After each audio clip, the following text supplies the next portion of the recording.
Opening ambience, distant wind, soft creak of old wood, faint water dripping. A low, slow piano motif enters and fades. In the town where I grew up, there is a stream stitched into the landscape like a seam in a garment, Hollow Creek. It does not boast great water or great length. It simply exists, winding through trees that hold their breaths longer than people do. If you listen closely, the creek will tell you secrets you do not want to hear. The names of the drowned, the regrets of the living, and the warnings you should ignore. My name does not matter here, and yours matters even less if you are listening with the wrong kind of courage. I moved to Hollow Creek when I was 17, chasing quiet after a life that sounded like a broken radio. Snatches of music, flickers of faces, static where a future should have been. The house I rented felt like a failing apology from a century of occupants. Wooden stairs that sighed with every step, windows that stared back with unblinking glass, and a living room that insisted on its own hour of silence every afternoon, as if time itself paused there. On my first night, I found a notebook hidden behind a loose floorboard in the hallway. The pages were yellowed, the ink faded to the color of old rust, except for one line written in a careful, urgent hand. Tell no one what you hear when the water forgets to speak. I did not understand it then. The creek speaks in whispers, not words, and whispers never stay in the same mouth. The first time I heard it, I was brushing my teeth at dusk, when the bathroom mirror reflected not my face, but a man I did not recognize. He wore a coat that should have been moth-eaten decades ago, and his eyes, cold as raindrops, studied me as if I were already someone else's memory. The reflection did not speak aloud. It pressed its thought into the air behind my ears. The water remembers every exit you could have taken. That night I did not sleep. I climbed into the attic and found a trunk of old journals, each one surrendering a story to the creek. They belonged to a man named Elias Hart, the first keeper of Hollow Creek's mouth. He worked by the water, counting stones, sealing leaks with wax, listening for drownings before they happened. The entries grew shorter, then stopped, as if the writer had been taken by the very stream he guarded. The next morning I found another note. When the water refuses to speak, listen to the stones. The creek ran beneath the village road, under the place where trucks passed overhead. The stones there were old.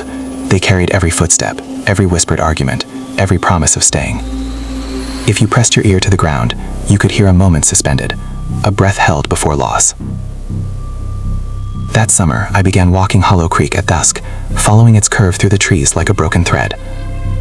On certain nights, the air smelled of damp wool and rain-salted ice.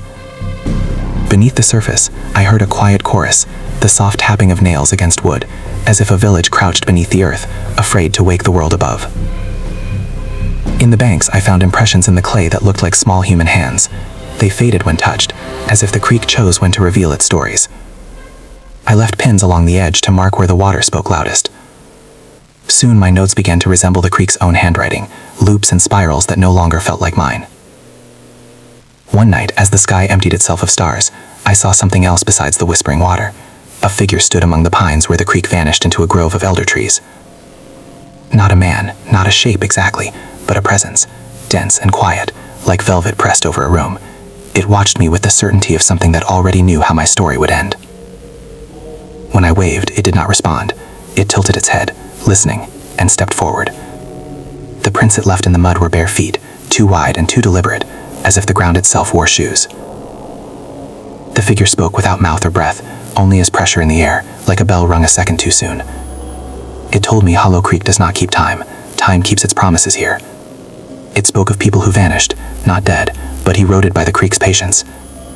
The water remembers the last sound you made, and the last sound you wish you had not. From that night on, I changed my routines to avoid its attention. I stopped watching clocks. I listened to the creek instead, like a patient librarian who never grants refunds for a life. I tried to forget the journals. Then one afternoon, I found a new page in Elias Hart's notebook, hidden between damp folds of bark. It described a way to seal the creek's mouth. It required 3 things: a copper coin from the creek's heart, a thread of hair from the person who loves you most, and a vow spoken aloud to the water. I was not married to fear, but fear was making a home in me. I found the copper coin in an old bay chop, glinting like a chopped tear. The hair belonged to my sister, taken from a time before distance and silence. The vow I spoke to the water was a lie. I promised never to tell anyone about the Watcher, about the voices in the mud, about the hollow glass eyes that watched from the creek bed. The moment I spoke, the air thickened, the presence pressed against my ribs. Outside, the creek swelled as if stone itself had learned to breathe. The ground trembled beneath the house, and the stairs sighed, as if admitting a long-denied truth. We are all listening to the wrong water. That night, water ran where it should not, inside the walls, dripping from the ceiling in a slow pattern that matched my heartbeat. The journals whispered again from the attic. The pages now bore my handwriting, a confession, a warning, a map of what I had released. The Watcher returned, no longer in whispers but in a chorus, as if the creek had learned to braid 1,000 breaths into one voice. It demanded the final thing, the one tether I had left to the world beyond Hollow Creek. I gave it a photograph of my mother, smiling in a summer dress, her hair catching the light like coins. She had been gone for years, leaving a quiet house and a loud absence. Offering that memory felt obscene. It also felt inevitable. At the creek's heart, beneath a fallen maple, I placed the coin on stone, laid the hair across it, and spoke the vow again, this time with truth behind the words. I was ready to share the fear, to let the Watcher remain so long as it left me unbroken. There was no explosion, only a tremor, a breath of wind, and a stillness like the world holding its breath. The water quieted, the presence thinned, dissolving into the trees like ink drying on cheap parchment. The creek returned to its whispers, the house settled. I believed the danger finished, but Hollow Creek does not count sacrifices. It catalogues them and waits. Weeks passed. The Watcher no longer appeared in flesh. It became the rhythm of the creek, matching my heartbeat when I lay awake at night. The journals continued to fill with my handwriting. The water gave me purpose, not escape, but watchfulness. One afternoon, I saw the Watcher again, reflected in the water. It showed me a future version of myself, older, thinner, carrying a secret that tasted like iron. It did not speak. It did not need to. Hollow Creek does not take people away. It takes the doubt from them and leaves a memory they cannot bear to forget. I chose to stay, at least for a while, to learn how to live with a river that remembers. If I left, it would move on to another voice, and maybe I could keep the memory without letting it consume me. A year passed. Other towns grew quiet during storms, as if a shared fear lay beneath the rain. The creek's influence stretched outward, binding villages with an unspoken warning.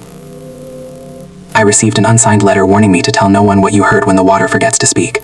I burned it in ritual, and as it burned, a final line appeared. Not all echoes belong to the dead. Some belong to the living who listened too long. Tonight I write by a lamp older than Hollow Creek itself. It hums like a memory held too long. The creek is quieter now, or perhaps I finally understand its language. In the distance, the water speaks patiently to a shore that never stops listening. If you hear Hollow Creek, do not answer. Some rivers do not forget how to speak, and some of those voices remember the day you listened.